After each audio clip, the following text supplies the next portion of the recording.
fats doesn't just mean that you're fat. There's multiple applications on the reasonings of why fat has been demonized over the years, and that I don't want to get into all of that right now. Let's just say that it's a bunch of bullshit.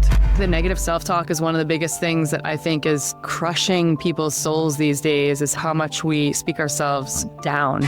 Walking will blow your mind at how good it is for you and how much fat you will lose. And moving after you eat a meal, 10 to 15 minutes after every meal, is huge. I've seen a lot of discourse about CGMs, they're for diabetics only. There's people who are saying, oh, all these people walking around with CGMs on, it's just, you're supposed to spike when you eat, you're supposed to this and that. Lipoprotein little a is one of the things that I have found to be one of the most severe and dangerous markers for people. And that is something that you cannot control by diet, training, anything. So it's scary. This is Willpower. Today on the podcast, I'm sitting down with Dylan Gemelli, a coach, a guide, and men's work facilitator who blends emotional mastery with the true cellular and mitochondrial optimization we all need. Dylan's one of those rare leaders who understands that upgrading your life starts with upgrading your biology and your inner world. It's just been a pleasure since I've gotten the opportunity to meet him at a conference here in Austin, and today we dive into the moments that shaped him, the rituals that fuel his energy and resilience, the way he helps men step into vulnerability, into power, and into high performance. So everything from emotional healing to mitochondria, mindset, metabolism, we're covering the full human stack here today on Willpower. Get ready for a grounded, inspiring, and seriously actionable conversation. Men, women, and humans of the Willpower podcast, please welcome Dylan Gemelli. Thanks so much for being here. Great to be here finally with you. I've been looking forward to this for quite a while. Yeah, we've been doing a little dance since we had a chance to meet at the Biohacking conference, through some dear friends, and really just seeing the evolution and the magic that exists in your platform.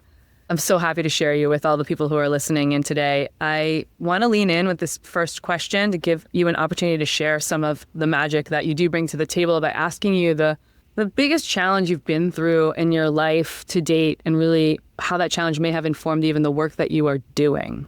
So that's a simple question, actually, to a complex scenario. So I'll keep it short and sweet. I have never made it a secret what I've gone through and how I've evolved. I had everything at one point, that you would think somebody would want. In reality, I had nothing, but I was modeling and acting all over the world and living a life that actually I think is quite insufficient and doesn't fulfill you in whatsoever. But at the time, 20 years old, you think, yeah. And I went to prison and I got exactly what I deserved, and I actually don't recommend going to prison, but at the same hand, it shaped what I do today and why I've evolved into what I've became. So I had a 15-year prison sentence at the age of 28 years old, and I am now 43.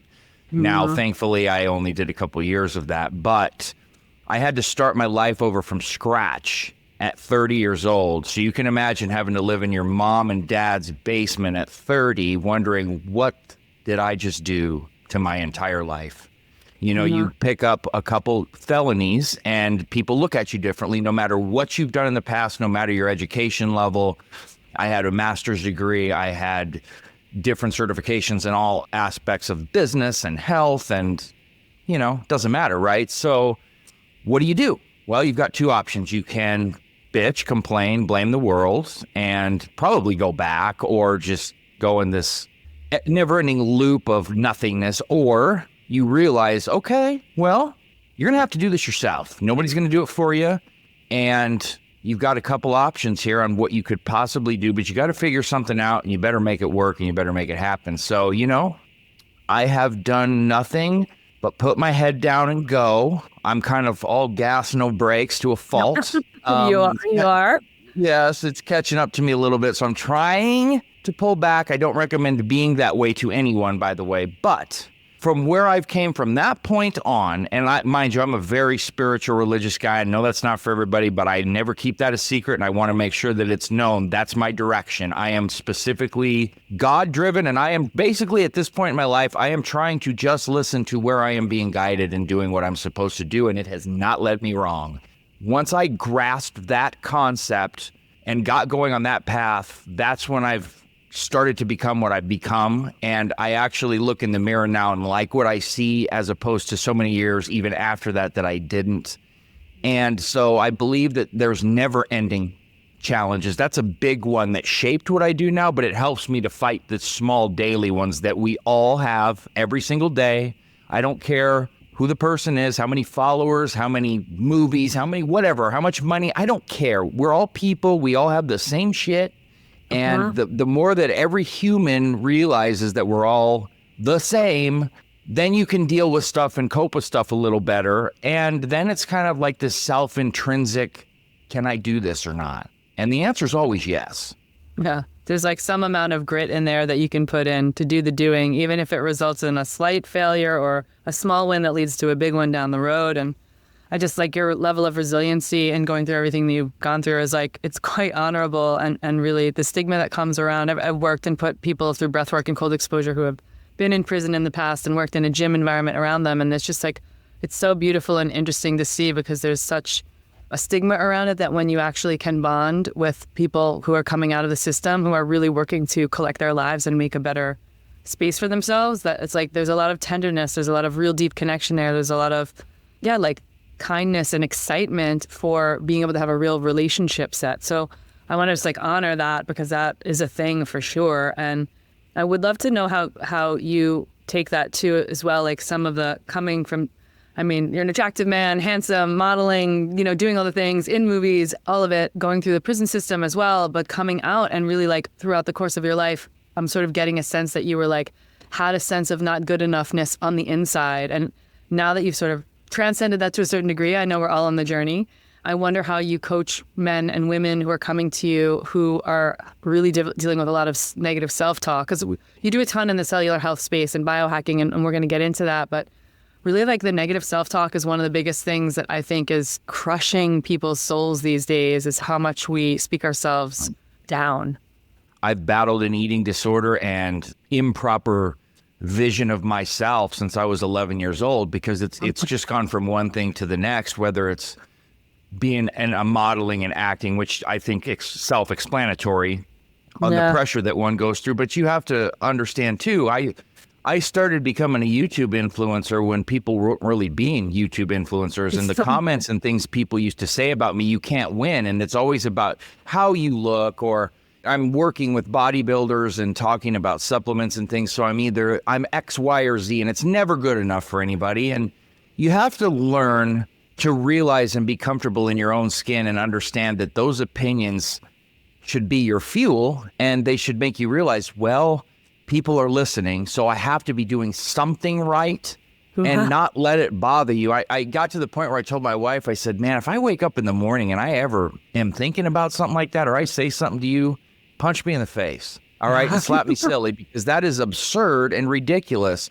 Now, it's easier said than done. Mind you, it took me a while to get to that point, but I think that when you can take every single thing and aspect, every failure, every struggle, everything, and use it as fuel, then you can really make a difference daily. Look, you're not going to make these massive strides every single day, but the small accumulation of one thing that you overcome, or one thing that's a small win, accumulates into a large one over time. And I think that part of everybody's problem, and it's taken me a long time and I still battle this, is we want everything right now and we want it big, right? Yeah. And there's no understanding or comprehension of patience, earning, and especially now of accountability for where we went wrong. A lot of people now are reliant on outside circumstances determining whether or not they achieve something or accomplish something. And in reality, when you don't do something, you need to look in the mirror and say, well,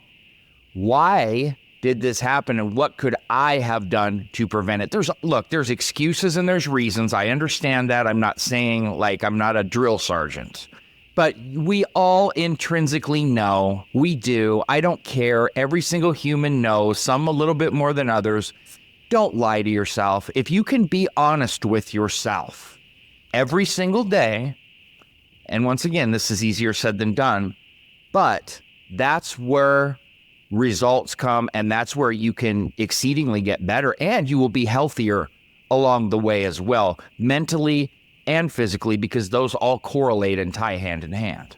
Yeah, absolutely. And that's a great segue to the next question I have for you, which is really like in working in the health space, when you're looking at like labs and data and connection, there's been a lot of conversation even just about eating ketogenically or eating carnivore for mental well-being, right? There's plenty of people speaking in that space to actually course correct mental dysfunction with nutrition, for example. What are the things that you're looking at or that you want to shout out as either your specialization or most important kind of data markers to look at that can correlate to how people are like feeling about themselves in general and their overall optimization?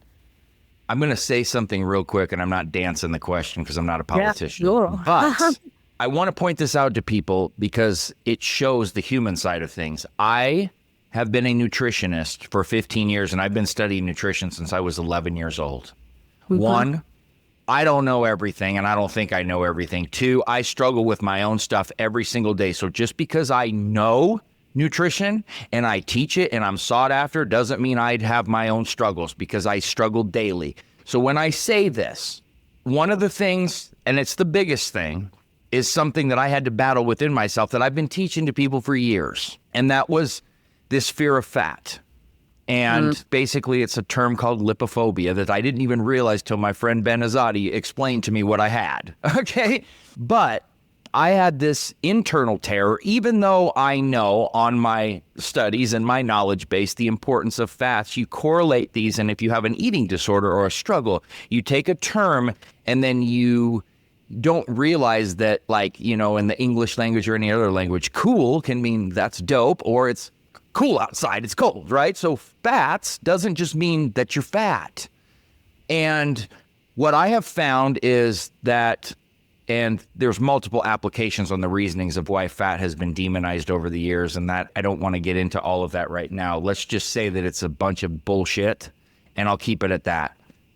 Look, there's a stark misunderstanding on cholesterol and fat utilization, saturated fats, the types of fats that you need. But I will tell you this, the importance that those have within your diet and the differentiation on how you'll feel and the true accuracy of your blood markers, it's very, very, very important. Now, I am not this stark, like really hardcore diet in one sense where you have to be like zero carbs or you got to, look, I structure things from person to person. However, I will tell you this, what I find for most, because that's the basis of your question, is a diet that is more heavily based on protein and fats with a moderate amount of carbohydrates.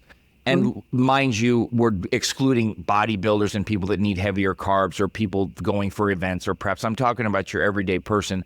That's what I start people at, because that's what I find correlates to the most people. But then as a nutritionist, there's a lot of determining factors that you look at on blood panels, age, family history, food allergies. So there's a lot of stuff that goes into it. But if we're taking a generalized question, I'm in that like 40 to 45% range of fats, 40% proteins, and then 15, 20% carbohydrate makeup. And then we go from there, because that's what I find has the best overall result for people on their weight, their overall feeling, their blood markers. And a lot of people will go, what about the cholesterol and your LDL? But I will stress this to you. When we're looking at a blood panel, and don't get me wrong, I'm not saying that LDL is just not important. That's not what I'm saying. But I will tell you that on factors of importance, I'm more concerned about your ApoB, your Lp(a), and your particle sizes. And then we'll look at your LDL and see if there's a correlation between all four sets. But triglycerides also, LDL is quite important. It's very, very important. And I see people draining it and tearing it down to bits, being put on statins and having this in their mind. And it's ruining lives. It's, brain fog and early onset Alzheimer's. And there's a lot of stuff that, it's for another discussion. But we have to be careful going to extremes that are being misled to us, that a lot of people are catching up to now in our space, and we're being made more aware of it. But I didn't actually implement this change in my own personal structure till it's been almost a year. It was in October. And where I went from starving myself with vegetables and egg whites and oats and nothing, no fats, no nothing, to now just 130 to 140 grams of fat a day, up from 20. and I could break down the diet and the aspect, but if you take a list and you type like the top 10 best fat burning foods, like 9 out of 10 of them are all heavy in fat. Mm-hmm. So, I mean, it just tells you a lot that you need to know. Even my coffee right here, there's, I use SCT oil instead of MCT, but that's short chain triglyceride, like clarified butter type of thing. But I mean, it's in everything I do now. Yeah, which is so beautiful. And I think women specifically and especially as well, just understanding that there's a lot of our hormone pathways are like riding on fat molecules. So how do we make sure that that's in there? And then just even from looking at my mother's blood work and having her being, champion, like you got to go on statins and really trying to, there's so much of that that's pushed out into the public.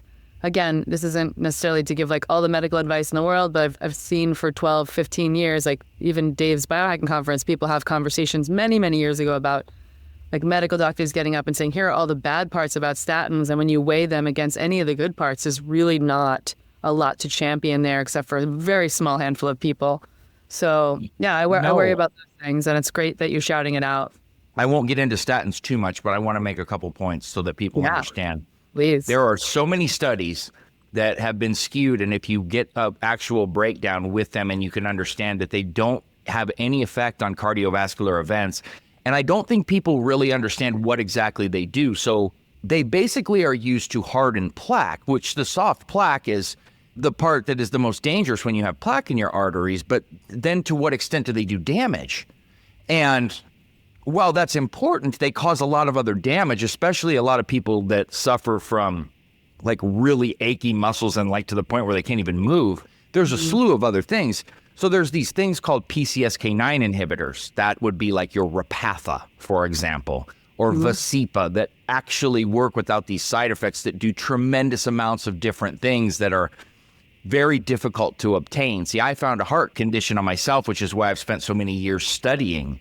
And I've learned every single thing. And see, I'm privy to info a lot of people aren't, in terms of the drug industry and how things work with insurance and how difficult it is to get the obscure drugs that I'm blessed to have. And that's a whole nother rabbit hole. But I just want to point out we're going to have to talk a little bit about it, because I think it's so important from a cardiovascular health standpoint, because this is such a big marker of people's overall well-being, Yes. And so one of the things that is very difficult is getting approved from insurance for these drugs, and then going to try to buy them is difficult. I mean, you try to go to, GoodRx, right? And like Repatha, which I take, is a biweekly injectable. That's like $600 without insurance, or $700, even on GoodRx. Yeah. And, these are very obscure and difficult to get drugs, but they help with high cholesterol levels. One of the things that I brought up was ApoB and LP(a). Now, lipoprotein(a) is one of the things that I have found to be one of the most severe and dangerous markers for people. And that is something that you cannot control by diet, training, anything. So it's scary. It's scary. That's an inherited thing. And I think it's like 25 to 30% of people have it and don't even know it, and they would never know because doctors don't test. And then when I found it, and my doctor said, well, you test it once and you're just kind of screwed. And I was not accepting that. And I was not accepting the fact you can't reverse plaque. So my LP(a) score was 330, and anything over 25 is considered high. I've gotten mine down in the 90s so far. Like, I was told that was not even possible. Yeah. And that's, once again, therein lies when you talk to good heart doctors, they will tell you that is all nonsensical bullshit. Yeah. That's just a hard fact that you also talked about the fact that you're eating more fat in your diet, and that's not necessarily a correlate. So, no. Yeah. I will argue with you that the low-fat diet was part of the reason that I got trouble. And I can go well into the reasons why a lot of those low-fat foods are terrible for you, and that we were all completely misled. And that's one of those things that's terrible because it got passed along for so long. And I find that the higher carbohydrate foods are the ones that have the most garbage in them and cause the most problems. There are great saturated fats that I have every single day that are great, that people act like they're bad. I don't do anything without Kerrygold butter anymore. I'll tell you that right now. And I'm angry for all the years I missed that. But I have not been this lean or this cut up since I used steroids. And I am eating 1,000 to 1,200 more calories than I ever dreamed of eating before. Yeah. And it's all animal fats and avocados and whole eggs and ground pork, ground beef, and it doesn't have to be the 93, 95% either. Salmon, like things I never touched that I was scared to death of. So, Yeah. and my skin gets better, my face, my attitude, everything. Yeah. Yeah, it's super beautiful for people to hear all this as well, right? It doesn't mean we don't need fruits and vegetables. It doesn't mean we don't need a bit of carb. There is this like fat doesn't make you fat thing that we keep singing in the world of health optimization. And it's like getting an understanding of those levels in the body. So what are some other things that just maybe from a cardiovascular perspective, like you're sharing with your clientele, you'd share with listeners here that are like, hey, here are the 3 other key things you can do to kind of work on cardiovascular health? You definitely want to be active. And what I've found too is, like I told you, all gas, no brakes. I have done way too much cardio at way too high of levels and in zone 4 and 5, and I'm burning carbs I'm not even eating, right? You know, like your body's trying to burn carbs that aren't even there. So one of the things is walking will blow your mind at how good it is for you and how much fat you will lose. And moving after you eat a meal, 10 to 15 minutes after every meal is huge. That will slow like the glucose spikes, the things that cause problems. And one of the things that I know you are and I am as well is we're big on data, and I like to see data. So I like CGMs, you know, get a continuous glucose monitor for a month, watch and learn your body, see what foods that are not agreeing with you and you're spiking.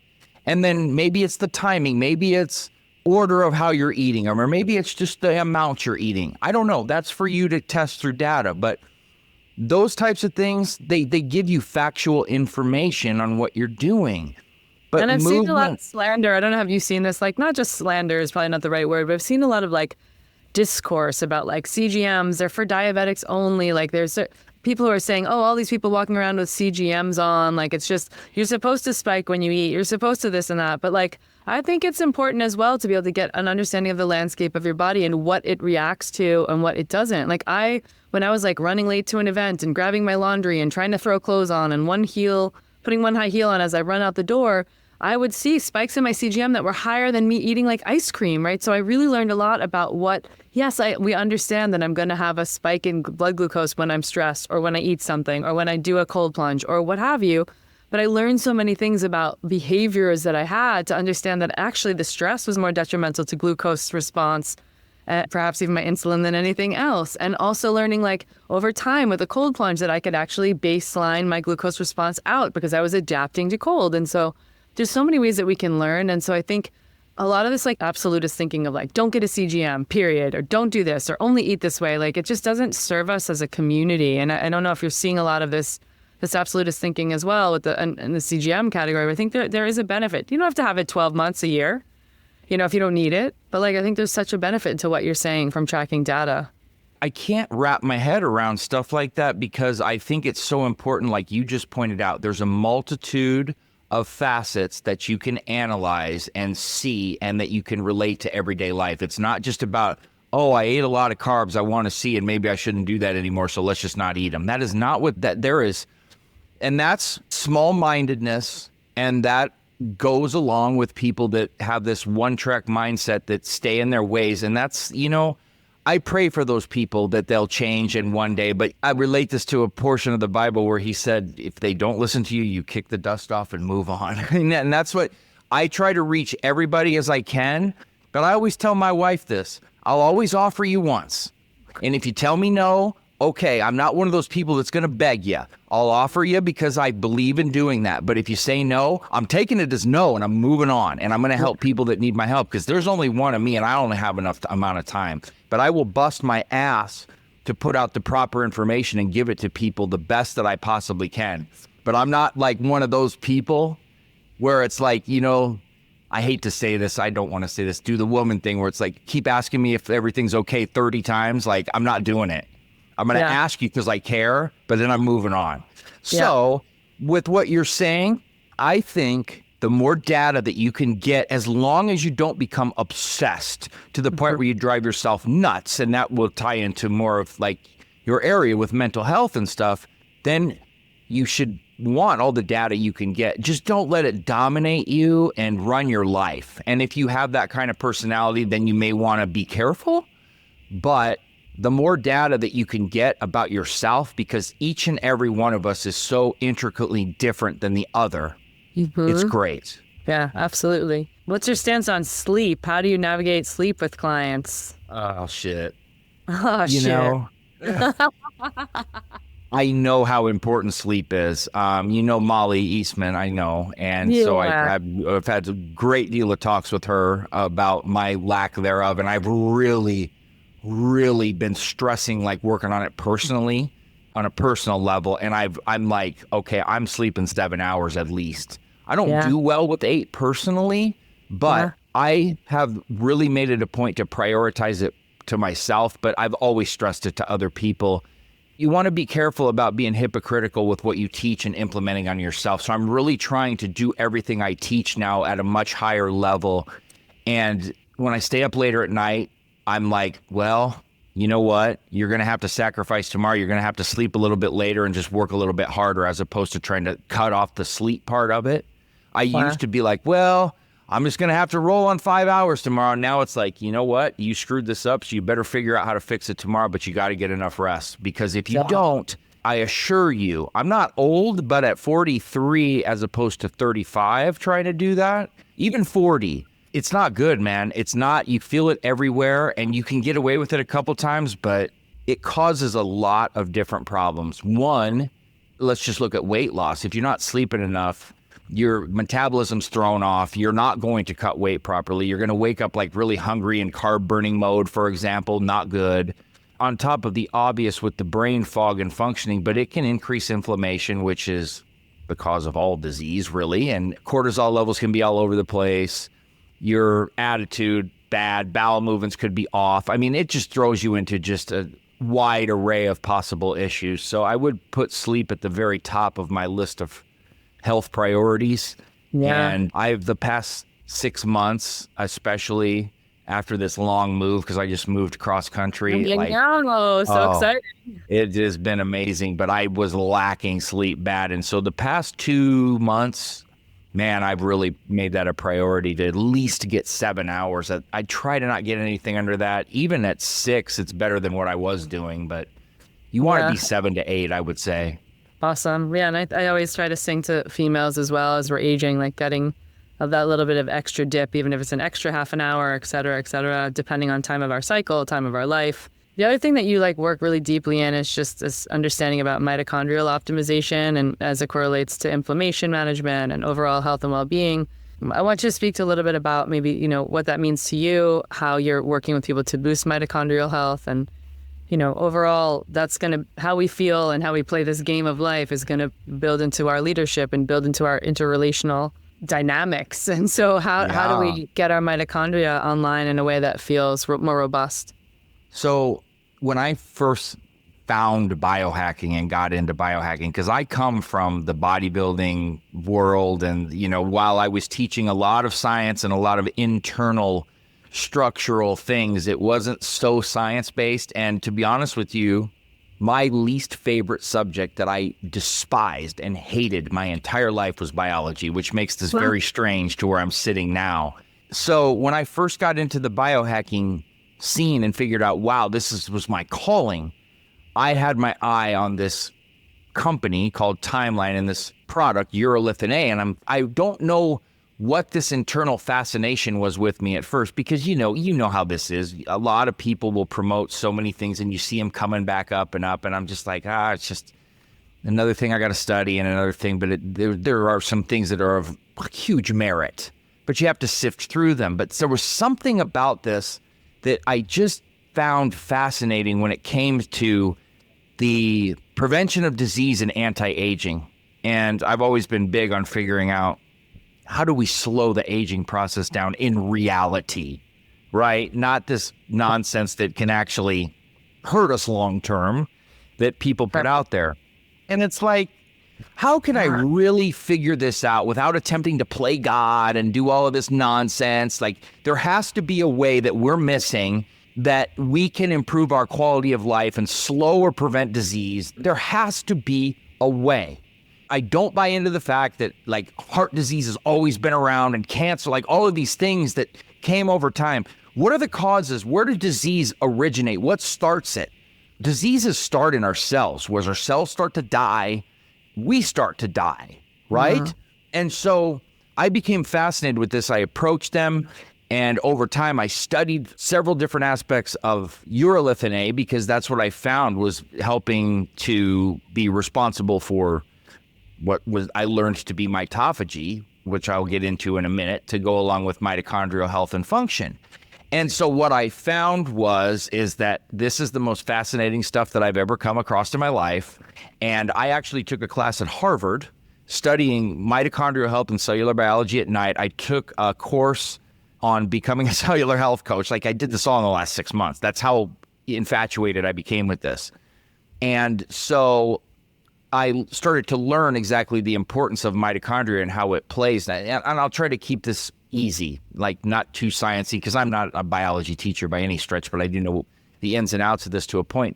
And so mitochondrial, you'll hear people call it like the powerhouse of the cell. It's basically just think, where does our energy come from?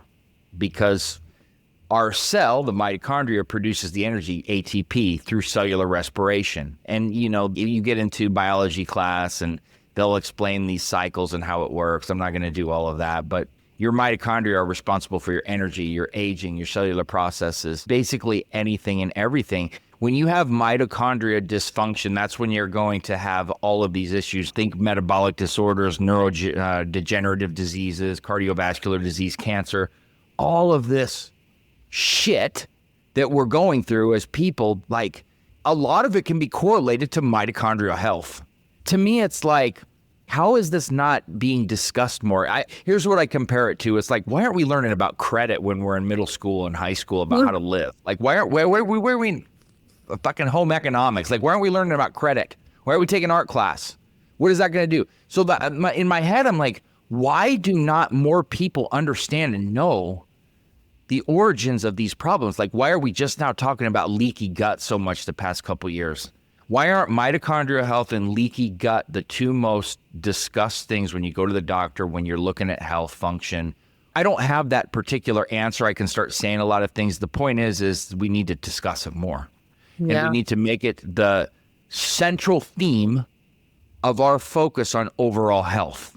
Okay, some key aspects of mitochondria is like cellular energy production, metabolic regulation, like I talked to, control of cell death. So what is that? That's apoptosis, cell death.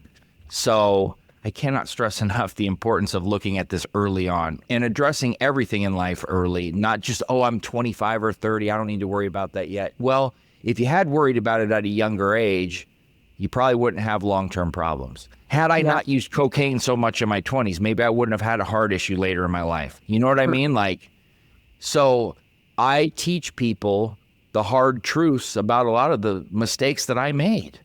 And that's what's driven me to study so much in different realms. Because like when we were talking before, I told you, well, I can talk about whatever. It doesn't mean I'm an expert, but I know a lot about a little. You know what I mean? So a lot of wide varieties of topics. Yeah, and a lot about the cellular health space and optimization space. And, you know, you were saying before we pressed record that like you're working and you've worked really hard to work with both men and women, males and females, all different types of humans. And really just try to understand this from an aging perspective, because we're more and more, I take on women who are navigating perimenopause and menopause, and just women coming to me in their 30s being like, I guess it's all downhill from here. And I'm like, stop. Don't say these things, because there's so much like time and there's so much reversibility and there's so many ways that you can live just like valiantly into your twilight years for sure. Oh, can I just say one thing? Yeah. What you just said, I literally say that all the time. Do not ever tell me, well, it's just part of getting old, or it's just part of this, or it's all downhill from here. Like, I resent that comment to the highest extent. Like, all of that negativity and all of that. When I got married, I remember I was giving our speech, and I said right there, I said, a lot of people say when you get married, your life is over. And I'm like, my life's just starting. This is like a whole like journey. When you get older and you age and you learn different aspects of improving your health, you don't have to accept getting over. You are just starting a whole new journey in life. It's a different section of your life that you're just starting. anymore. There's so many things that we are privy to that we can do that we did not know about before. Do not accept any of that shit that people say because it's nonsense. Yeah, it's nonsense. Including medical doctors being like, this is part of aging, and being like, hey, hold on. I don't want to buy into that. No, I don't buy into any of that. Yeah. And you also have like so many executives and people that you're working with in like leadership that if you just share some of the key like blind spots that some of these executives and leaders and powerhouse people are like the blind spots that are showing up for them when it comes to cellular health, when it comes to like optimizing their workflow, their focus, their capacity, are you seeing like a commonality or a common thread through these, A-type super powerful players that you get a chance to work with? Part of the problem with the people, I don't like to generalize, but I will talk about things I experience and that I see often. And, it's very easy to take things for granted and to overlook things. And I'm one of those people that when I know there's a problem and something's off, I go. I just go. And because the worst case scenario is you wasted an hour or two, but you could prevent something. I see so many people that come to me that they're like, I start asking them questions. Well, I've never had that done. Well, I've never had that done. And I'm sitting here and I don't judge. That's not my job. I don't have time for that. But in my mind, I'm going, what made you think you were invincible? And I think maybe I learned I'm not invincible when I went to prison. But then things start happening. And you get older, you see more people die. You see more people getting disease and everything. And a lot of the people with a lot of money, they think they're invincible. Or they'll do the excuse of, I just don't have time. I've got this or that. And you have to make time for your health. Yeah. If you don't make time for your health, what's the point in having all of this? There is no point because it doesn't go with you and you can't enjoy it. There's been times that I'm like, oh, okay, I love that you're driving the sports car of your dreams you spent $100,000 on. That's like no judgment if that's what you're working towards and that feels good to you. But if you're not going to spend a couple $1,000s on lab work, then we have an issue. There's like a prioritization shift that needs to happen. No, I'm all about it. Have joy, but if you're all, in a disease state, you're not going to have joy and drive that fancy car that you have. So, yeah. I love things. I've had what you would think. So many times I went to bed and I have a beautiful home. I have cars. I have an arcade machine in my house. I have everything you could want, a beautiful wife. And I'd go to bed and I'd feel so empty. And why do I feel so miserable? Now, I will say part of it was I wasn't God first, but then also it's like I'm focused on all of these things and I'm not really helping people. I'm convincing myself that I'm doing great things, but am I? And I was like, no, you're really pro Dylan and you're really Dylan first a lot more than you think because you live in the blinders and what is like, when I first started doing really, really, really well, when I had money I'd never dreamed of having, I was like, well, let's go to the Gucci store and let's do this and buy everything. And then I'd just be like, am I enjoying this? Like, I just want more stuff. And then it became this thing, well, I've always got to have new things. And then it hit me, and it hit me hard when we moved. And I said to my wife, I am ashamed of all of this shit that I bought. I'm ashamed of myself, like literally, when I should be working hard for us and I should be working hard for others and giving people things that I earn and helping them and investing our money and doing things the right way. So my whole headspin has changed. And everything that I do now, I'm trying to be on more shows and talk to help people and tell them every mistake I've ever made. What I find is some of the best teachers have made the most mistakes and they're willing to talk about it and help others. Those are the people I want to associate with and talk to, not the people that act like they're perfect and they never done anything wrong and, oh, I'm so great, I make this much money. Look, I do well, but I have screwed up way more than I do well. And I want you to know why. And I want you to not do it. And I don't want you to be an asshole like I was. I want you to know that I was so that you can know when you are. And I think when you can do that and you can laugh about some of the things or at least use it as fuel, you're gold, Yeah.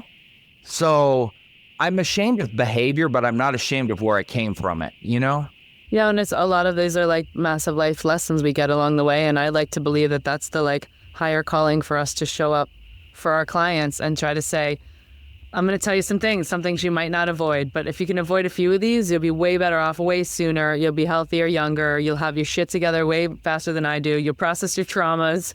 You'll feel like, it's like reparenting ourselves and reparenting our clients in some way, right? So that they can optimize their own lives and their own behaviors and their own cellular health. So I'm loving that you do the work that you do, and that you do it from such a practical place where you're just like such a straight shooter in the way that you speak to people, that you're very clear on your message, and that you kind of don't take any bullshit, because I think you do that so that you're not wasting people's time. And I really, really love that about the way that you show up. I just want to honor that. Thank you. You know why? Well, a couple reasons, but one, when you lose the amount of time that I lost being in prison, you start to realize I can't get that back. And then you think back to what you could have been doing then. And then you think about how quick days go. And you wake up one day and it's like, where did the last year go? It was just Christmas and it's Christmas again. And then you think about all the times, like my wife said to me, like, can't you just make a little bit more time for me? And I was like getting angry, and it's like, well, now I regret it, and I could have.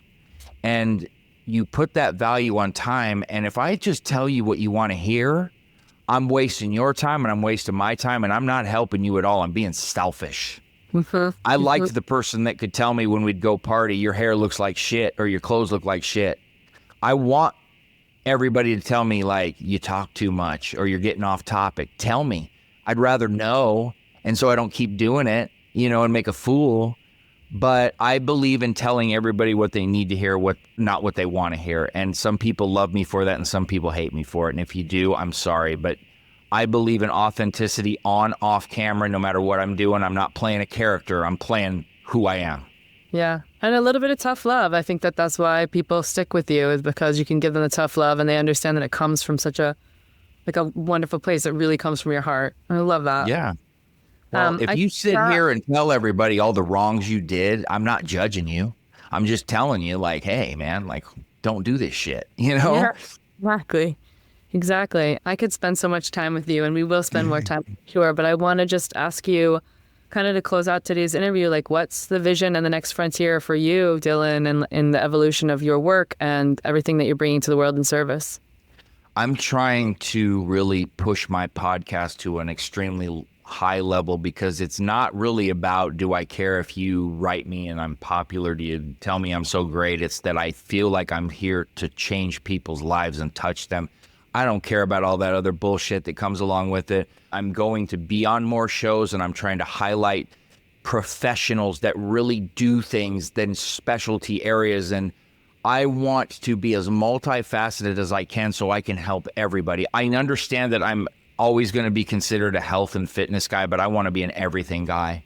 I want to be a total life-changing representative of what life should be. And I want to offer my platform and my ability to hopefully captivate an audience by helping people of all ilks. I don't care. I just want to provide something for everyone.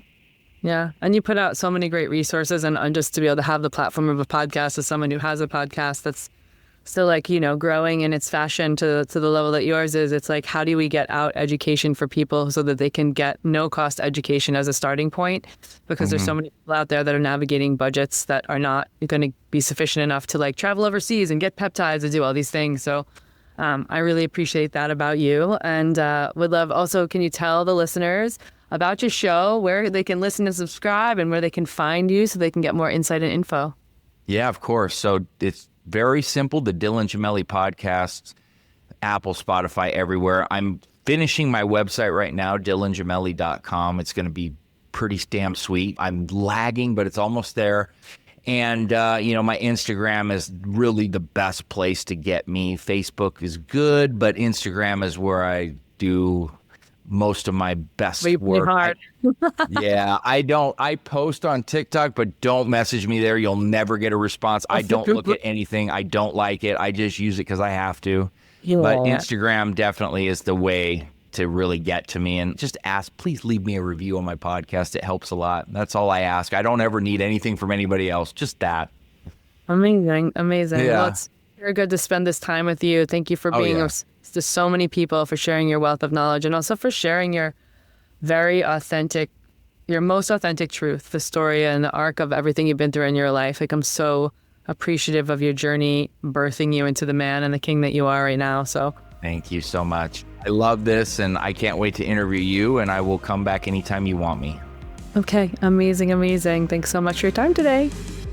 Yes, thank you for joining us here on Well Power. You can submit questions, learn more, shop incredible brands, and connect with me at wellpower.life, or follow me on social at biohacking.breath.cold. From comfort to courage, friends, we're doing it. Any foul language you hear is not approved by my mother.